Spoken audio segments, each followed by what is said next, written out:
Coros Pace 2 is an amazing watch. I freaking love it. I've recommended it to runners I coach. Nobody's regretted purchasing it. Super light, super affordable. I've even recently connected it to my phone to use for like receiving text messages and stuff because my wife got kind of annoyed with me that my phone is always silenced and I don't want my phone like on me or beeping all the time. But it's nice to kind of I just receive text message and call notifications on my phone or my watch now, so I know if something's up. I can read those. Um, Also, I love how light it is. I've been sleep tracking with it actually as well, and that's actually improved my sleep a little bit. Just being a little more aware that what's tracked gets improved, type of thing. So I love it. Highly recommend checking out the company. Okay, so you have a month to go until the marathon, and you're wondering, how am I going to cover, you know, 10 more miles, 12 more K, whatever the duration is. It's not easy. But, when it comes to training, one thing, for example, is I had a runner of mine. Most of my meetings I had on Friday with the runners I coach was about telling them to eat more during their long runs. And somebody finally did it, and they did 200 calories per hour, and they said they noticed a difference, and pretty much everybody does. So how will you more comfortably cover a longer distance on race day? You'll be tapered, you'll be rested, carb loaded, proper fueling during the run. You have a month to dial in your long run nutrition, 200 calories per hour. Feels good to be in a race setting as well. So if you have any more questions on kind of any of these, you want me to expand on any of these, feel free to let me know and we can chat more about it. Hey, so congrats on the first half marathon. Pretty cool. And you said marathon training starts in November. And so I don't know if you're planning on like a 3-month training campaign starting in November or like 4 or 5 months. So when's your marathon? But in the meantime, and I don't know what your training was like, what your half marathon was like. Judging from the photo, it might have just been a solo run. I'm not sure, but when I have a runner come to me who is in between races, I love starting with somebody right after a big training campaign or a race. During that period of rest, you kind of have a blank slate, a fresh start, and I always start people with getting on a good, consistent strength and mobility program right away, straight off the bat, when running volume is low, so you have the bandwidth, the time, the energy to get stronger now.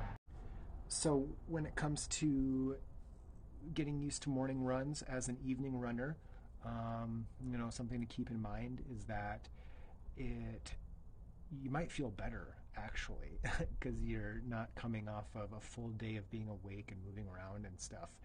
And so being a morning runner, it takes mindfulness in the evening sometimes to prepare, to lay out your stuff, get your food ready for breakfast the evening before.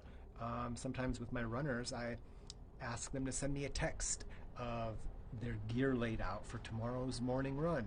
Um, can be dialing in your alarm clock, getting your coffee ready, stuff like that. And so there's a lot that goes into it. Getting up it for a run in the morning once every week or two, if you're an evening runner, could be a good idea as well. So when it comes to feeling better for longer runs, this is a very common thing I have to help my runners with that I coach, and it almost always comes down to slowing down and or taking in calories. Usually both could be done a little better. So I typically suggest shooting for at least 200 calories per hour while running. That's with breakfast, and then 200 calories hourly during our long runs. Hydrate to thirst. If you want more information on any of this, let me know. And then with pacing, slowing down, nice and easy. Nasal breathing can help using heart rate or pace. Um, Slowing down to preserve your stamina so you don't expire later on in the events. Could be run walk breaks, could be just slower running. Almost always helpful. Okay, so I don't know what your training has been like up until this point, but you're 5 weeks out from the marathon and you're like, I don't know what I'm going to do.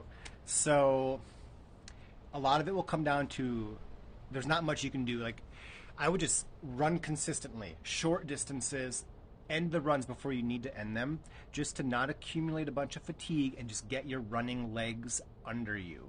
Remind your legs how to run. Dial in some nutrition. Every hour plus run, get out for a couple hours if you can. You gotta fuel this marathon. So take in a Larabar, a couple hundred calories every hour. Hydrate, drink to thirst, a sip every mile or so. Race planning will be huge as well. It'll make or break it. Going into the event with a plan of action, knowing what to do, how to do it, how it's going to go, so you're not winging it. That will help. Okay, so you got a 50K, and then you have 2 weeks, and then another 50K. Good planning, well done. It's doable. Basically, I've done marathons on back-to-back weekends. I've had plenty of runners that I coach do something equally as awesome, crazy, whatever you want to say. And really, it comes down to proper training for the event, proper recovery after that first event. And it could be that you take that first one a little easier so you don't do as much damage to your legs. You have 2 weeks between them.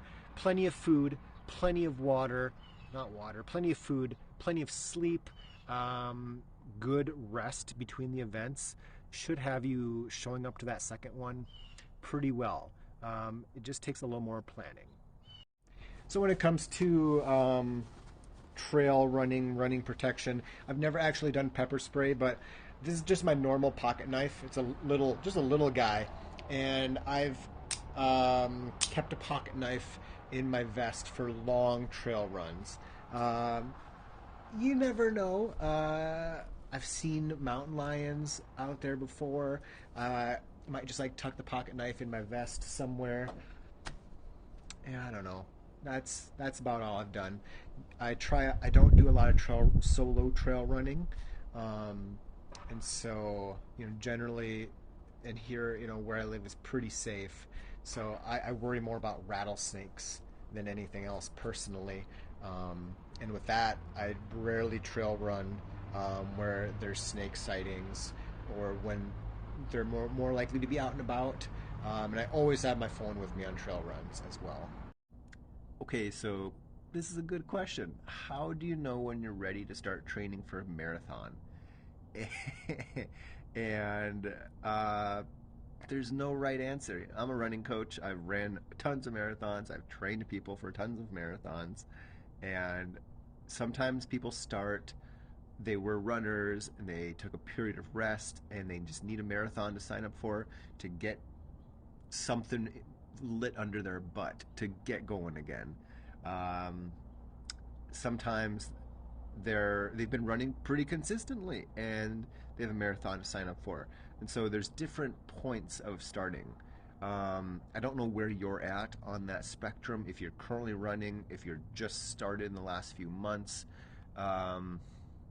And it depends how far out the marathon is. If you're like, yeah, I want to do a marathon a year from now, and you're running just a little bit, you can probably make it happen.